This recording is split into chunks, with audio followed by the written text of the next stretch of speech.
आपका नाम? पापा। आप मुझे पापा बोल सकते हैं। वो इंसान जिसकी बेटी की शादी हो चुकी है। आज आप यहाँ क्यों बैठे हैं? क्योंकि शादी के बाद बेटी को सब विदा तो कर देते हैं, लेकिन कोई ये नहीं पूछता कि पापा आपका घर कैसे खाली हो गया। बेटी की शादी के बाद सबसे पहला दिन कैसा था आपका? मानो जैसे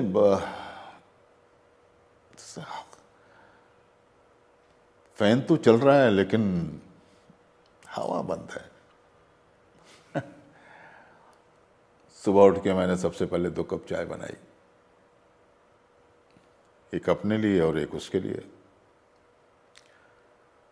लेकिन फिर याद आया कि उसका कप तो किसी और घर के शेल्फ में रखा होगा। लोग अक्सर कहते हैं अब बेटी अपने घर चली गई।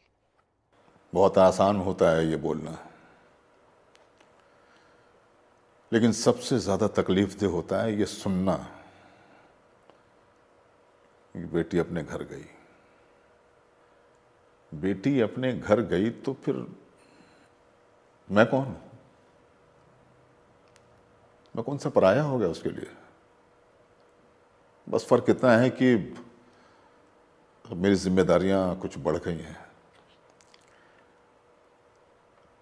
लेकिन कभी कभी सोचता हूं कि उसकी जिम्मेदारियां पूरी करने की वजह से कहीं मैं जिम्मेदार ना हो जाऊं।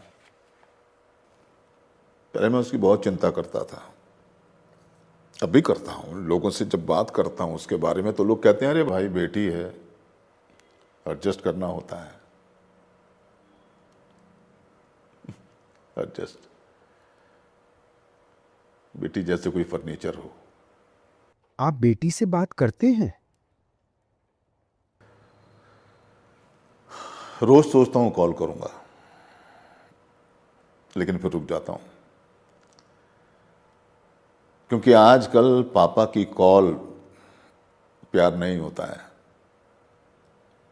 पापा की कॉल मतलब इंटरफेरेंस, दखलंदाजी होता है। मैं इंतजार करता हूं कि शायद वो कॉल करे, और जैसे उसका कॉल आता है ना तो मैं सबसे पहले पूछता हूं बेटा सब ठीक है? तो बोलती है हाँ पापा सब ठीक है, सब ठीक। इन 2 शब्दों में जिंदगी की सारी समरी। सच बताऊं तो सब ठीक का मतलब होता है कि पापा मैं आपको टेंशन नहीं देना चाहती। आपको कब लगा कि शादी के बाद बेटी की लाइफ चेंज हो गई? जब उसकी हंसी बहुत बहुत नापतोल कराने लगी।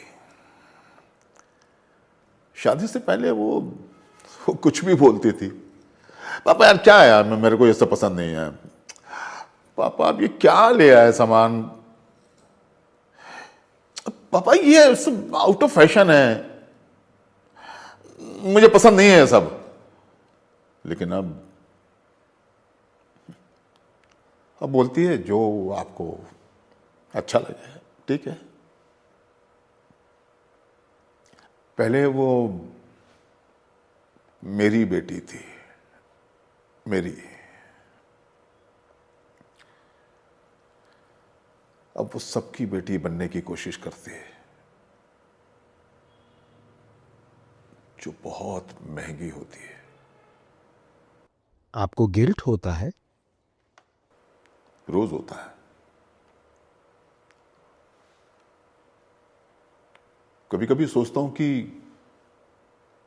क्या उसकी शादी करना जरूरी था? क्या मैंने उसे शादी के लिए सब समझा दिया, या बस भेज दिया? शादी के दिनों में ना हम पापा लोग जो होते हैं ना, इस सब अरेंजमेंट्स में इतने बिजी हो जाते हैं कि शायद बेटी कुछ कहना चाहती है लेकिन हम हम समझ नहीं पाते हैं। और शादी हो जाने के बाद हम अपने आप को कन्विंस कर लेते हैं, चलो अब बेटी सेटल हो जाएगी। लेकिन सेटल कभी कभी साइलेंस होता है। सोसाइटी का प्रेशर कैसा होता है? सोसाइटी सोसाइटी को बेटी की चिंता नहीं होती है। सोसाइटी को स्टोरी चाहिए होती है। अरे भाई, लड़का करता क्या है, पैकेज कितना है, कारोबार है, घर अच्छा है ना, बड़ा घर है ना। कोई ये नहीं पूछता कि भाई बेटी को कोई तकलीफ तो नहीं है, बेटी रात को रोती तो नहीं है ना, उसको किसी बात का डर तो नहीं है ना, उसकी आवाज दब तो नहीं रही ना। क्योंकि ये क्वेश्चंस जो है ना, ये शादी के पोस्टर को खराब कर देते हैं। आप रोए?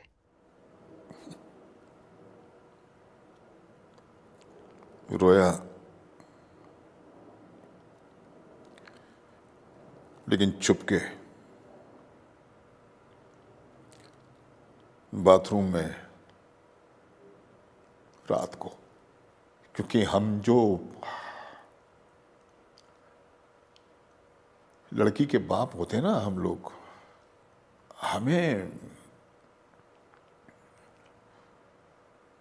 हमें परमिशन नहीं होती है अपनी बेटी को मिस करने की। अगर रो दो तो लोग कहते हैं, अरे भाई बेटी है, उसको तो जाना ही है। हाँ, जाना तो है, लेकिन बाप के अंदर जो एक घर होता है ना, वो तो कहीं नहीं जाता है, वो तो यहीं रह जाता है ना, एकदम खाली।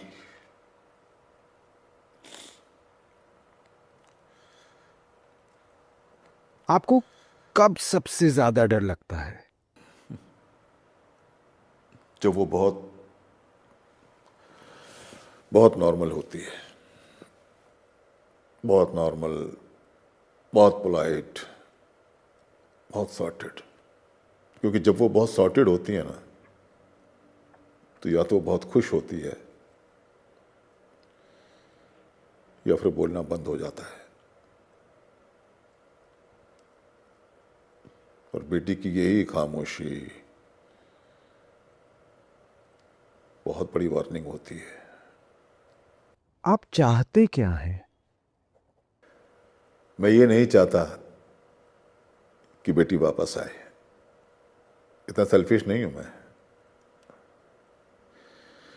मैं बस ये चाहता हूं कि शादी के बाद बेटी को अपने आप को खोना ना पड़े। वो जिस घर में भी रहे, वहां उसकी इज्जत एक गेस्ट की तरह नहीं, एक इंसान की तरह होनी चाहिए। और मैं ये भी चाहता हूं कि पापा का नंबर सिर्फ इमरजेंसी के लिए सेव नहीं होना चाहिए, ये कहने के लिए भी होना चाहिए, पापा आज मन ठीक नहीं है। आप एक लाइन में अपनी बेटी को क्या बोलना चाहेंगे? बेटा, जब तू हंसती है ना, मुस्कुराती है ना, तो मैं जीता हूं। लेकिन जब तू रोती है ना, तो मैं अंदर से टूट जाता हूं, मर जाता हूं। तू मेरी बेटी थी, है और रहेगी। शादी सिर्फ घर बदलती है, रिश्ते नहीं। और एक बात, जब भी तू अपने आप को कमजोर महसूस करे ना, तो सबको स्ट्रांग बनकर दिखाने की जरूरत नहीं है। तू बस एक बार मुझे बोल देना, पापा मैं हमेशा तेरे साथ खड़ा मिलूंगा बेटा, हमेशा।